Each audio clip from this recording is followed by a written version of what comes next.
G'day.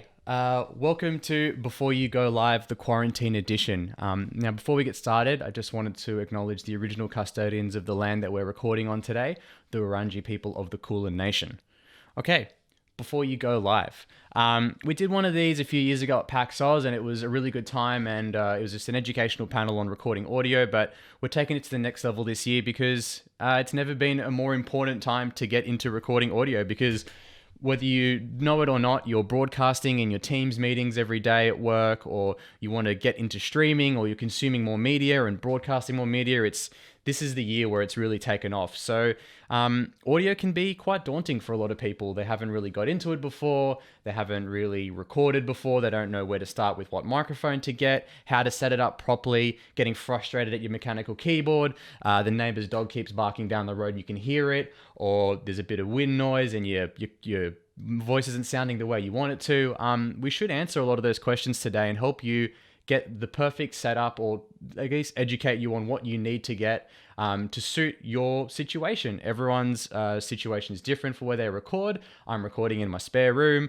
Some people record in their living room. Some people have a dedicated studio. So different products and different setup techniques help everyone differently. So let's get stuck into it. And also just a quick disclaimer, I work for Audio Technica, so does Gary, who's going to be in this panel, and Brendan uses a lot of our products. However, this has got nothing to do with Audio Technica. This is all about microphones. The information and the content we're covering today should be applicable no matter what brand or type of microphone you're looking at, no matter if you just started collecting or recording, or you just want to get that next level. All this information and content is super relevant to everyone. So let's go over what we're covering today. So I'm going to be covering the different types of microphones, going into condensers versus dynamics, looking at the benefits and the problems you could have with these microphones. Talking about connectivity, USB microphones versus XLR microphones, and we'll dive into interfaces and mixers quickly as well. And then I'm going to be talking about headphones and how using the right headphone can really help you get the right sound for your recordings, and how important it is to have a good pair of headphones as well. Then Gary Boss is going to be talking about microphones as well. He'll be talking about the different types of accessories, setup techniques, stands, talking about polar patterns and pop filters and all that jazz. And also, positioning. Positioning's a really important one because it allows you to get the most out of the microphone you purchased. And then my good friend Brendan White from the 8-Bit Network, he's going to be going over live streaming software, audio recording software, recording in a group setting versus recording at home, and most importantly, why we both believe the pink glazed donut is the superior donut. You just gotta have to deal with that fact for now.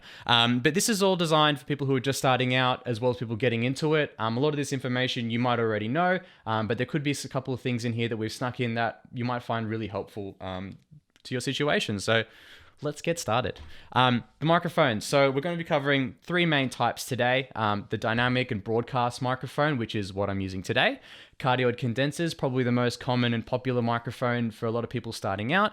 And then we'll talk about gaming headsets and inline microphones as well. So we'll cover all the things that you either have already or are easy to get. So let's just jump right in.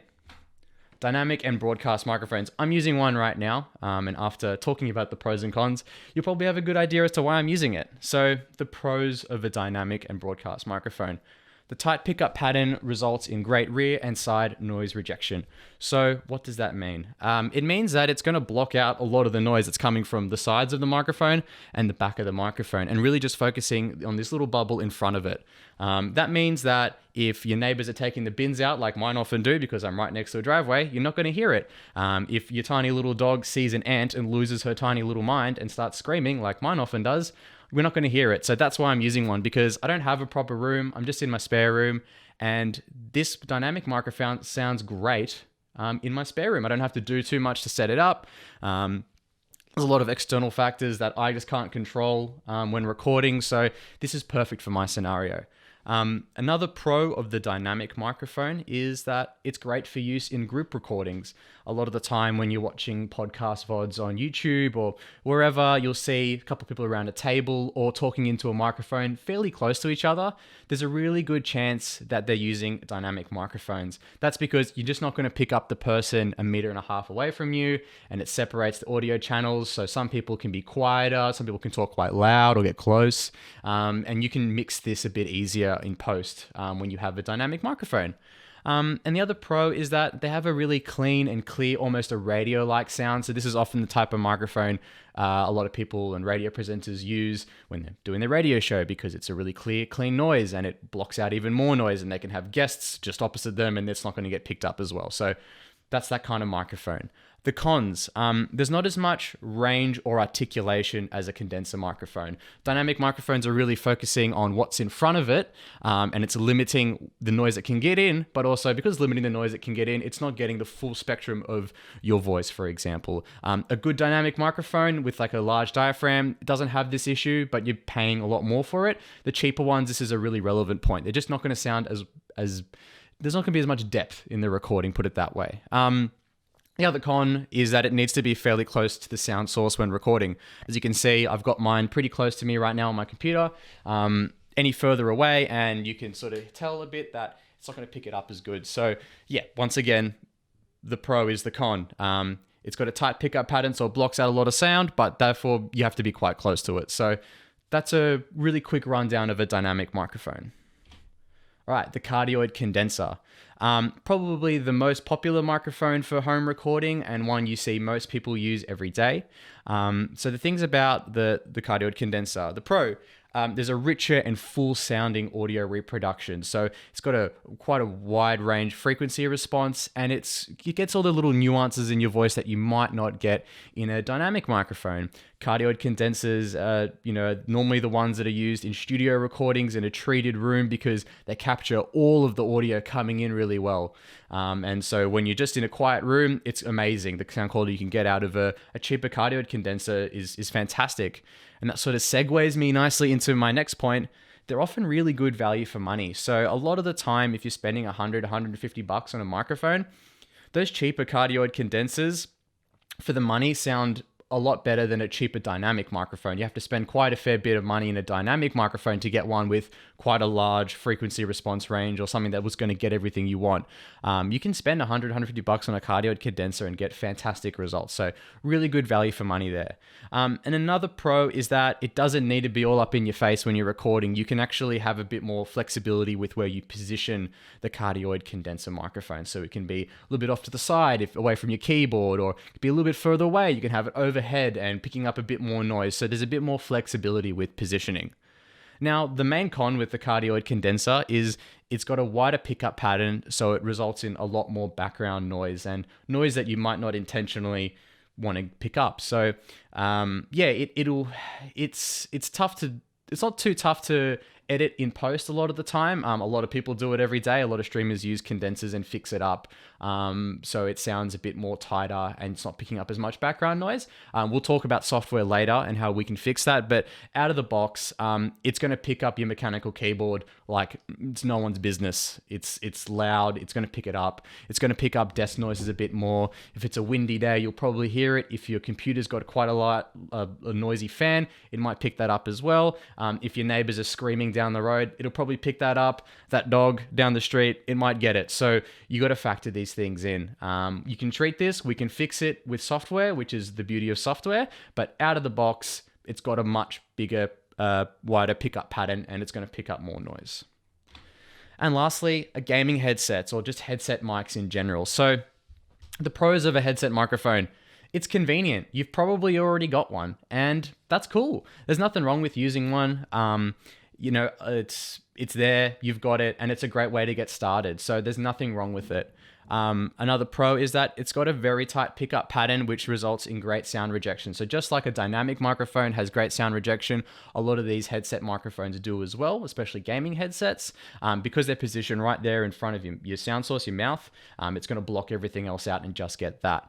And lastly, I think it's a really good point. It's better than your laptop's microphone.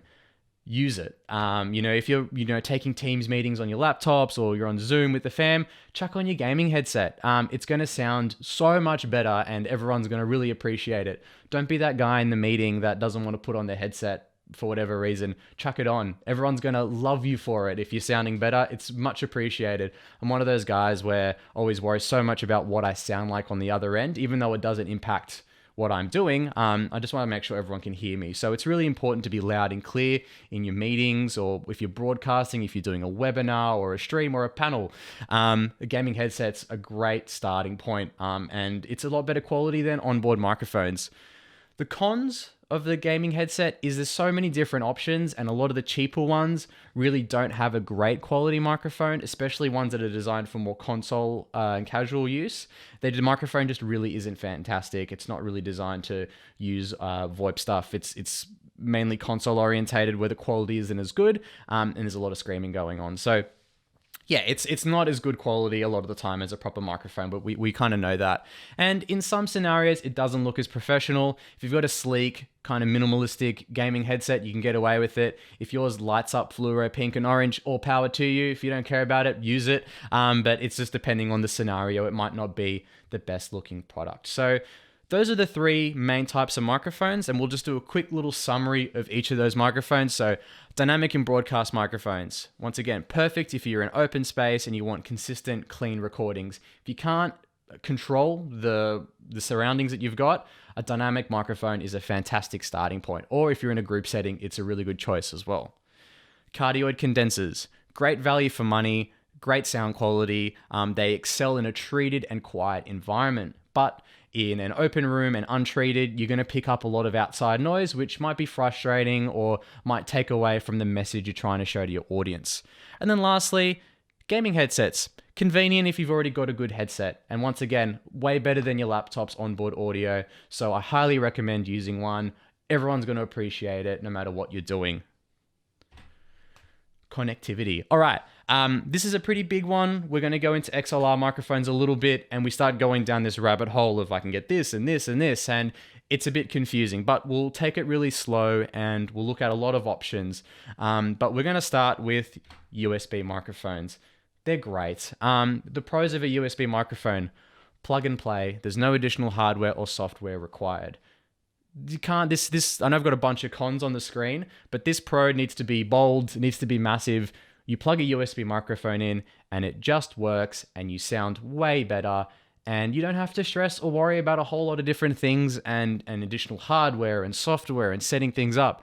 They just work, and it's awesome and it's easy. So this pro should just be the whole screen, and then the cons are really little at the bottom, in all honesty.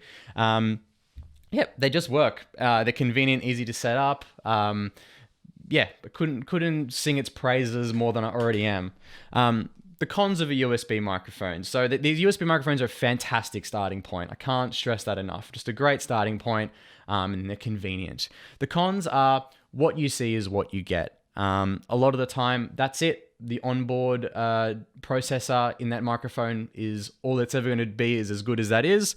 And the microphone is the microphone. You can't get another USB microphone and plug it into that USB microphone and get a super USB microphone. You just get two USB microphones. So that's it with that USB microphone that you've purchased. There's no upgrade path from that point. You can't get a shinier cable and it's going to sound way better. You can't, modify the cable. It's just not going to work. It is what it is. And therefore there's a limited quality level. USB microphones sort of hit a point in the market and then they sort of stop off, and then it's just XLR city from there on in. So you just want to make sure that if you're buying a USB microphone, a lot of them are really good value for money. You probably want to get a better one so it lasts you a really long time, or in most people's cases, it'll last forever. These microphones sound great. I've known people who've been using the same USB microphone for 10 years for recording podcasts, for streaming, and it's still going strong, and it does the job perfectly for what they need to do. They don't need to upgrade, and it sounds really good. So USB microphones, a fantastic starting point with that, but you're limited with it going up. And then another really good important point, a lot of people realize this before it's too late, is that most PCs, you're only limited to one USB microphone per PC. So if you have a friend over, you want to record a podcast, you bought another USB microphone, you plug it in, and then your computer goes, cool, well, you can select this USB microphone or this USB microphone, but you can't have both. So this is something to keep into consideration. Don't make the mistake of buying two thinking it's going to work out of the box. It's probably not, and it's a bit frustrating, and that's where we talk about XLR microphones. A quick point that I forgot to put on here, but Some USB microphones actually have a direct monitor out. This is a feature you see on interfaces, which we'll talk about in a second, but allows you just to plug a headphone directly into the microphone, and you can actually directly monitor that sound. You get an idea of how clean it sounds out of the microphone without anything else going on. Sometimes they have headphone volume adjustments and the monitor adjustments as well, so you can mix the audio a little bit. Most of this is done on your computer, but some USB microphones do have that option as well. XLR microphones. All right, the daunting one, that next step. Everyone who's had a USB microphone often talks to me. It's like, I'm ready to go to the next quality level. I'm ready to get to an XLR. It's like, you might not need to, and it's a bit expensive at the end of the day, because whilst the microphone itself, you look at the USB version of an XLR microphone, you're like, well, the USB is $100 more expensive. It's like, yeah, but you're going to need a $100 interface to make that XLR microphone work like your USB microphone. You're going to need other components, and you're going to have to set it up differently. So whilst cheaper on the surface, when you look at everything else you have to buy and add to make it work, it becomes quite expensive. So the pros of an XLR microphone: firstly, there's more microphone options. There's no real ceiling in quality level. You can spend $100, you can spend $10,000 if you wanted to on an XLR microphone.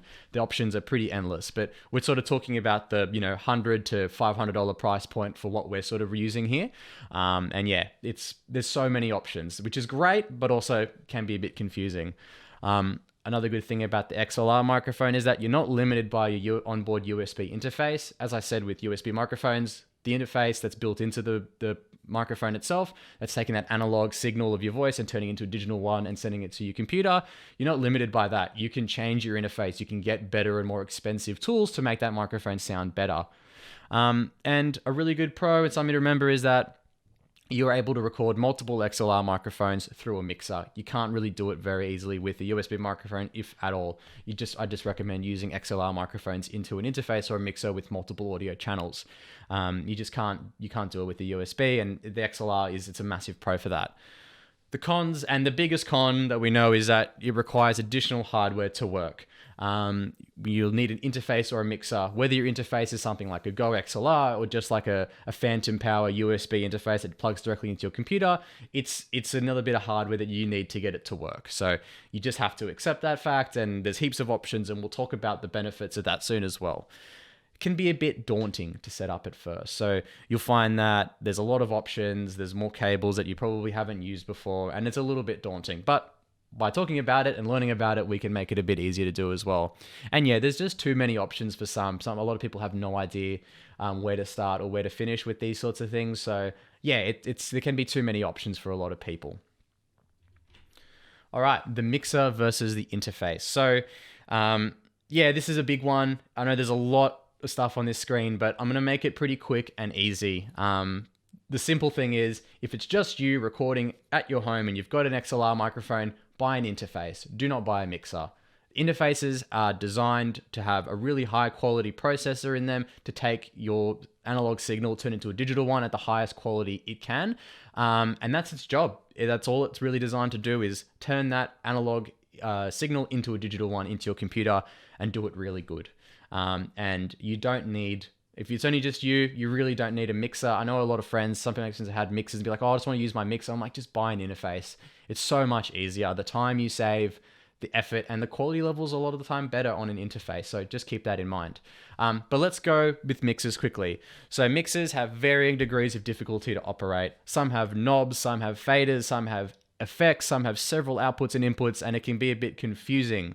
But basically, you want to get a mixer if you're recording multiple people, like a podcast, or if you need to have multiple different outputs. If you're doing something live, you want to record it via USB into a PC, but you also want to send that audio signal to some PA speakers so everyone can hear it.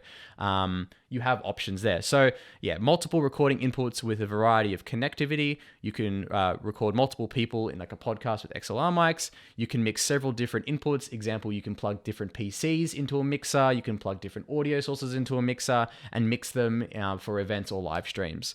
They can be quite expensive, and you might not be using all of the features you're paying for. So whilst it might look really cool and impressive, you might not be using 70% of the stuff on board. So just keep that into account.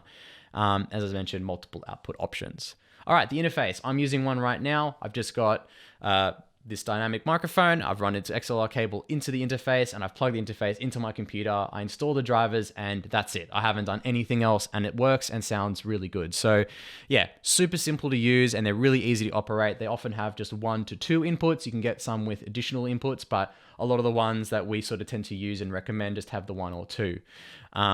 Excellent audio quality, and really good value for money for just doing this, recording in your home or broadcasting. And finally, the focus is on high performance analog to digital conversion, which essentially just turns your XLR microphone into the best sounding USB microphone possible. So yeah, really good for that. I highly recommend one over a mixer if it's just you recording at home and you've got an XLR microphone. Headphones. Why are we talking about headphones? Because headphones is what we use to hear how we sound, and different types of headphones will actually change how we sound. So it's really important to, if you're quite serious about recording and broadcasting, to have a good pair of headphones so you know exactly what you sound like on the other end without the interference of your headphone.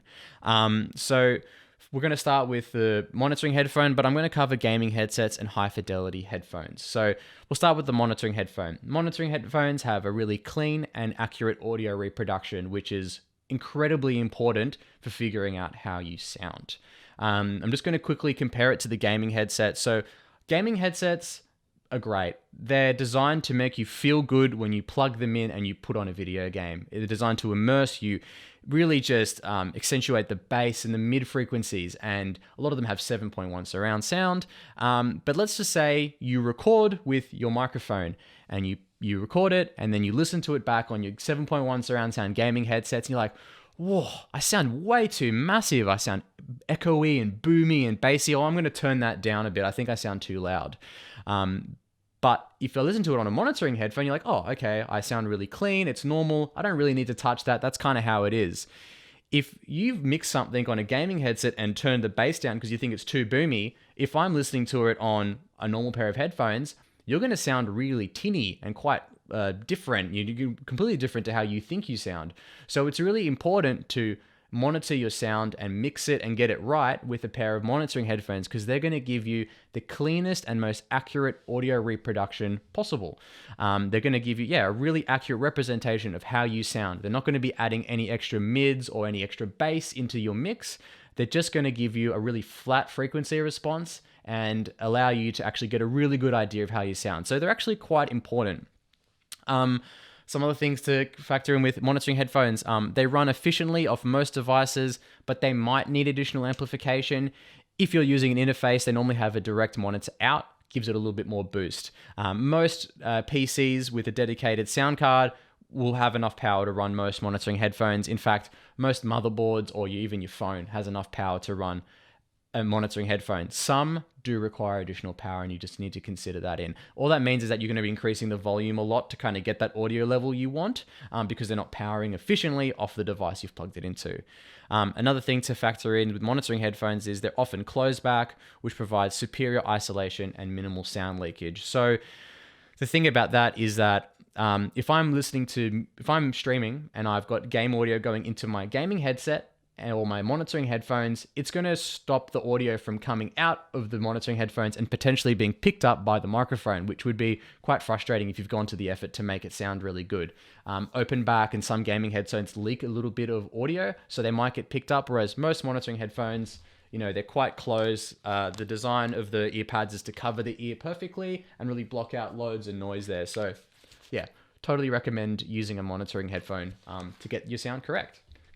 Now, gaming headsets, as I mentioned, a lot of the times they're quite mid and bass heavy, and they rely on additional software to sort of get them sounding right, which can interfere with your interface or your microphone. But also, as I said, they tend to boost the mids and the bass a fair bit, make things sound bigger and louder than what they actually are, which is awesome because you want to feel that when you're playing a game. But when you're monitoring audio, it can be quite a detriment to what you want to achieve because it's actually making you hear things that aren't there.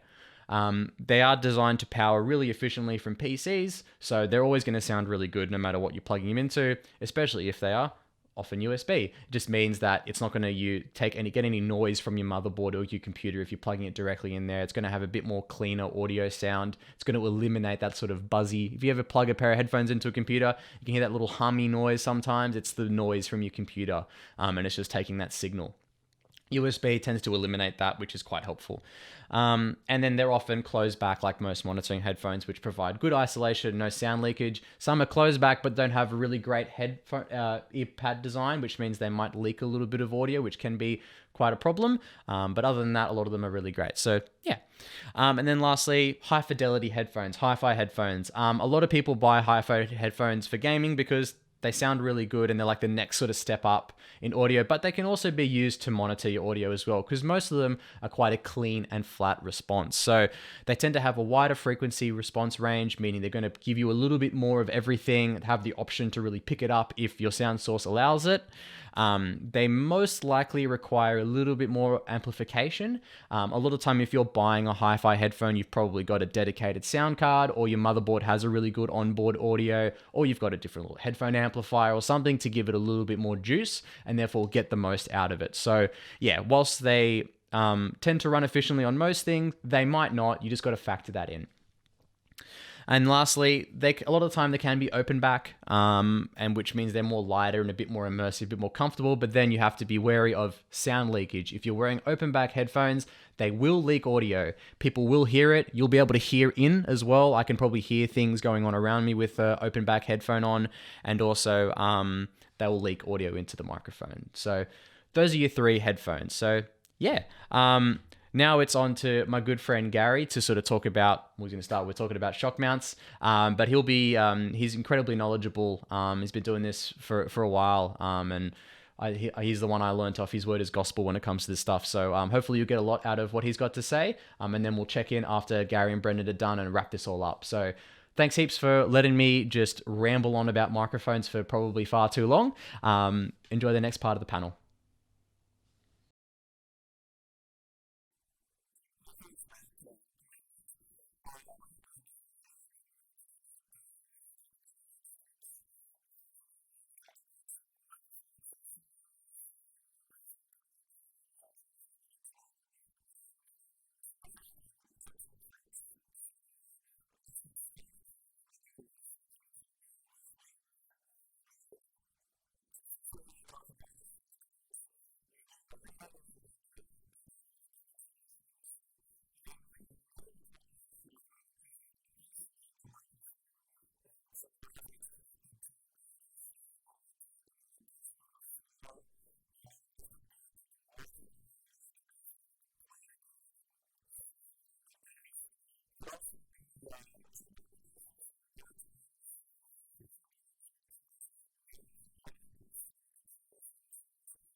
So here we have my cardioid pickup pattern microphone. Right now I'm what you consider on axis. I'm going to rotate the microphone around and you're going to be able to hear what the difference is in this pickup pattern. Testing 1 2, testing 1 2, testing 1 2, testing 1 2. Check 1 2. I am now 180 degrees off axis. Check 1 2, check 1 2. Check 1 2. Did you hear how much quieter it was on the back of the microphone?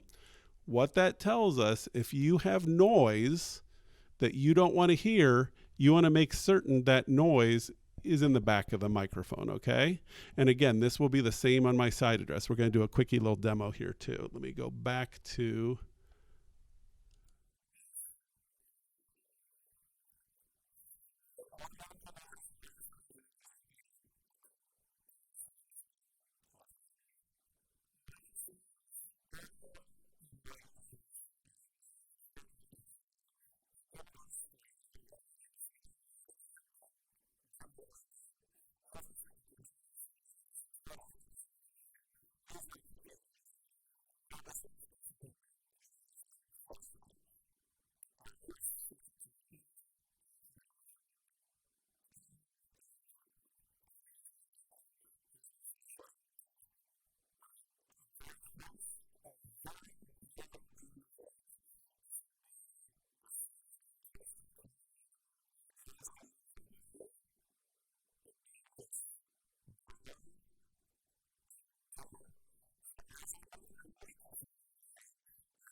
Thank you, Matt and Gary, for that fantastic introduction, and a big warm hello and an even bigger and warmer internet hug to everybody out there in the PAX universe. I am Brendan White, founder of 8-Bit, a video game and pop culture outlet home to 18 plus podcasts and 25 content creators from Australia and the United States.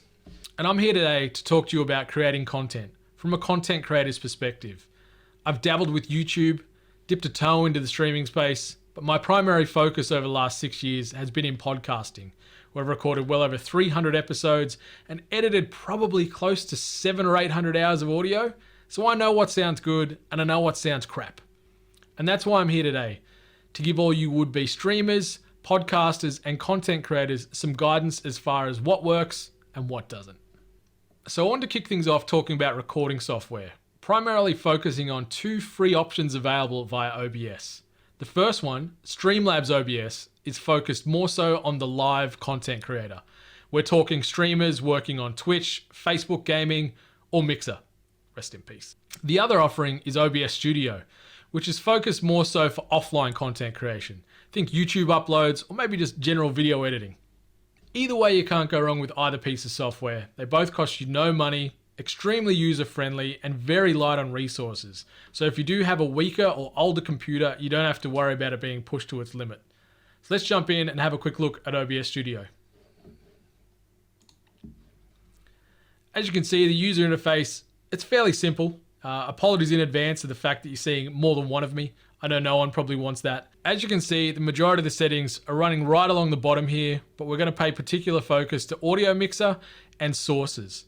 So sources are pretty self-explanatory. This is where you're going to be bringing in your varied audio and visual-based sources. So it can be something as simple as a fixed graphic like we've got on display here for our overlay. Webcams you can simply enable and disable from here, or your audio-based sources. As you can see, I've already got my AT-BP40 enrolled here via a mixing console. One thing I like to do with the audio mixer is flip the layout to vertical. Simply just right-clicking, you can get access to advanced properties as there as well. But if you flip it to vertical, you're going to get a clear understanding of what mics are maybe hotter or colder than others. And then you can just simply grab the slider here to adjust the decibel rating accordingly, just to see where it all fits, to get them all in that green or yellow zone, keep them well out of that red hot zone, because that audio is going to be spicy. All right, so this is OBS Studio, really simple, as I mentioned, costs you nothing, really low on resources. I don't know if you can see all the way to the side here, but I'm running at about 16% CPU usage right now for this. I've got multiple scenes, multiple cameras, multiple microphones going, and my computer is barely skipping a beat. My computer's probably 5 years or so old now. So let's jump back into the presentation and keep moving forward. So the next piece of software I want to talk about is none other than Audacity, a free piece of audio-only recording software that is available on just about every platform you can imagine, has been around for nearly 20 years, and is edging towards 100 million total downloads worldwide. Full disclosure, I still use Audacity today. I've got Adobe Audition, but Audacity for me is sort of like comfort food for podcasting. It's stable, easy to utilize, and it gives you everything you need at your fingertips as far as good audio-based production goes. What's even better is there's a bucket load of plugins available, all at no cost. This is further going to enhance your audio and improve your overall product. So let's take a look at Audacity, and I'll take you through a few tips and tricks. So as you can see, I've got two separate pieces already preloaded in Audacity, two very different pieces of audio. The one along the bottom here is vocals only from a remote recording I did over Zoom. And the second piece at the top here is an intro for a podcast called The Hungry Gamers that we do. It's very clean, very polished, and doesn't need any more modifications or editing done to it. It is ready to go straight out of the box, as they say. Do they say that? I don't know. But anyway, let's focus our attention on this second audio stream here, this vocal piece. As you can see, there is a lot of little noises, little clicks and clacks. It could be tapping on a keyboard. It could be bumping a microphone. It could just be some general sort of finger taps. It could be a whole host of things. And I know for me, when I edit podcasts, these are my living nightmares. I cannot stand it. I take a lot of time cleaning that out of any podcast we do just to improve the product. Maybe it's OCD, but I just like to have it sounding as polished and as tight and as professional as possible. What I'm going to do now is show you how you do that in Audacity. It's a really simple process. What you need to be mindful of here, get up here, hit your selection tool, and what you can do is grab this piece of audio right here. What I might do first though, before we do any editing, is I'll play it through to see if you can hear these noises.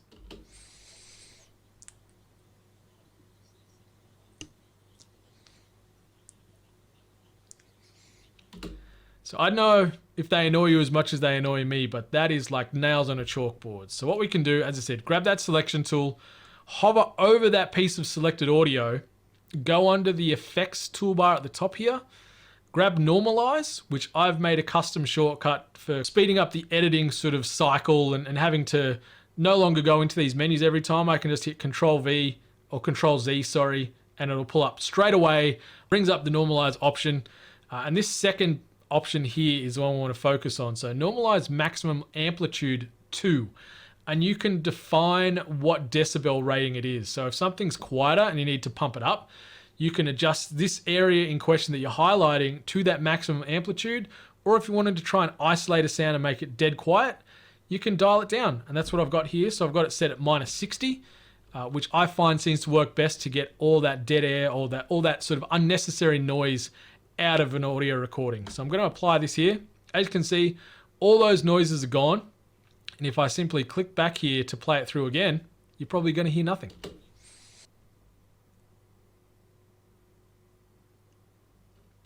Fantastic. So it's a little simple tip that I find goes a long way with editing.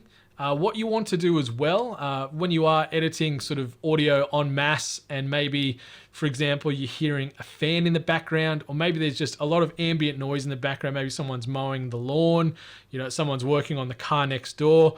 All those sounds can carry, and all those sounds can often get picked up via your microphone. So what you can do in that regard is you can select another portion of your audio. For example, there isn't any sort of mechanical noises or vacuum cleaners going on in the background here, sorry. So I'm just sort of going to play out this scenario of how you do it. You highlight a piece of audio. You want to go a minimum of sort of 10 seconds, just so the software can get a bit of a clearer understanding and a bit more of a lay of the land as far as how this audio should sound as opposed to how it does sound.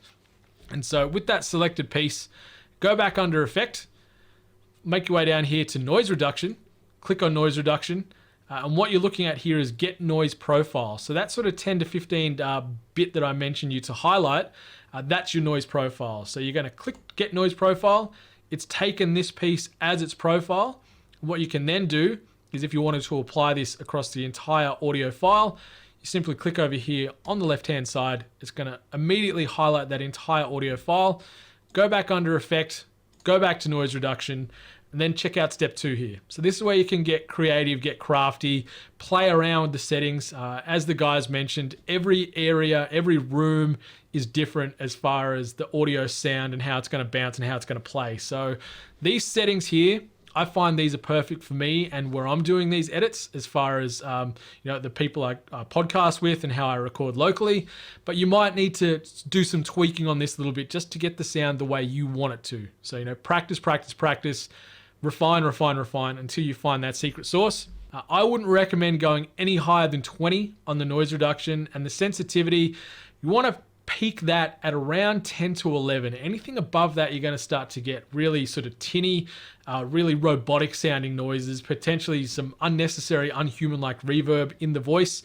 And you don't want that in your podcast. You want it to sound like it is you talking to someone through a speaker. You want it to feel as organic and natural as possible. So keep it at these settings I've got going here. This sweet spot I find works really well with most of the audio-based editing I'm doing. And from there, you can edit that and it'll sort of clear out all that background noise, all that unnecessary chatter, and really make your audio product as good and as great as it can be. One other quick little tip or trick I find really helpful. Back under Effect, fade in and fade out. Fairly self-explanatory, but if you just click fade in, you can see already that it's got this nice gentle peak now, so it's not gonna completely scare the crap out of someone. Like, I've had this happen to me many times where I'm driving the car and it's jumping from a podcast that I've just finished listening to the next one in my playlist. It's just bam, blows your damn head off. I'm nearly into the other lane, nearly causing accidents. So this is just like a little, pay it forward, little like kind gesture to your listeners. And what you're going to do now when I play this back, it's going to be a really quiet sort of beginning and just build into the big introductory crescendo and, lessen the audible bass shock to someone's ears. But yeah, that's Audacity. That's Audacity in a nutshell. It's really simple, but yeah, that's Audacity. Super simple, really great bit of software. It's free. You can utilize it on Windows. You can utilize it on Linux. You can utilize it on Mac, and a bucket load of plugins available. One I would recommend utilizing is the Compress Dynamics plugin, because the compressor is just going to sort of balance out every one of these audio streams and pull it all in line, so it's going to sound like one clear, concise product. These settings here are recommended by the plugin creator, so utilize these if you can. Feel free to grab a screenshot, but you can also simply manage and preview that to get an idea of how that audio is going to sound to make sure it is the product you want to be putting forward. As I said, every bit of audio is different. Every room you're recording in different, so just take the time to hone your craft and get that sounding the way you want it to. All right, so that's Audacity. Let's jump back to the presentation. Okay, so moving on, talking about group recording, and first and foremost, when we are recording in person, we want to ensure that the microphone is correctly positioned towards the host. Speaking from experience, if you don't, the audio is not going to be too great. Little tip and trick here on a AT2020, as you can see on the back there, it does have listed conveniently the word back. So you know this way is the right way to be facing you, not this way. We lost a whole damn podcast for doing that.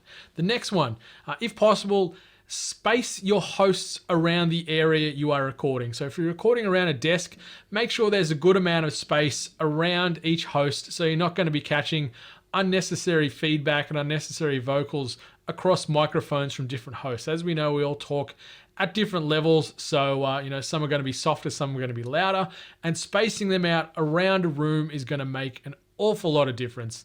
The last one here, which sort of follows into a remote environment as well, ensure each host has access to a live show document. There is nothing worse than trying to record content and not knowing what the agenda, what the structure is. So, whether it be live show document, they've got access via Google Drive or something like that, or if you're going to be kicking it old school and going to be printing it out on paper, make sure every host and co-host knows exactly what to expect with this podcast or with this content recording.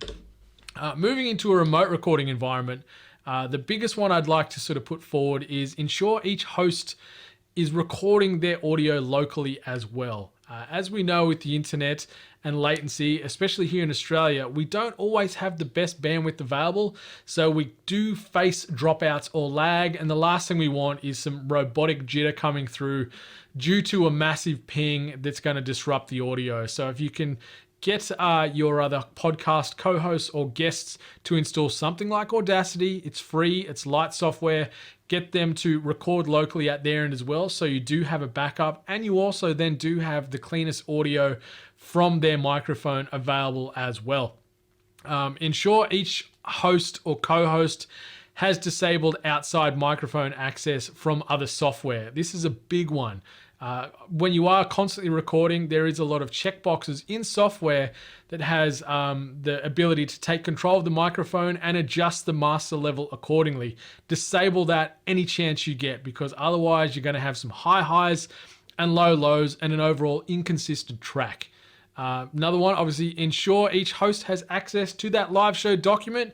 The next one, when you are using headphones to record because you are doing it remotely, make sure that they're snug and tight across your head. I don't want to see any of this wannabe MC action going on here, because the bleed you're going to get from this headphone into the microphone with that audio loop is going to cause you headaches in post. So make sure you've got headphones on that are snug and tight fitting and worn the way they're meant to be. If you can, avoid earbuds, because you are going to get some bleed resonating throughout your ears, and the microphone, depending on the distance and the sensitivity, may or may not catch that audio as well. And another sort of recommendation as far as remote recording goes,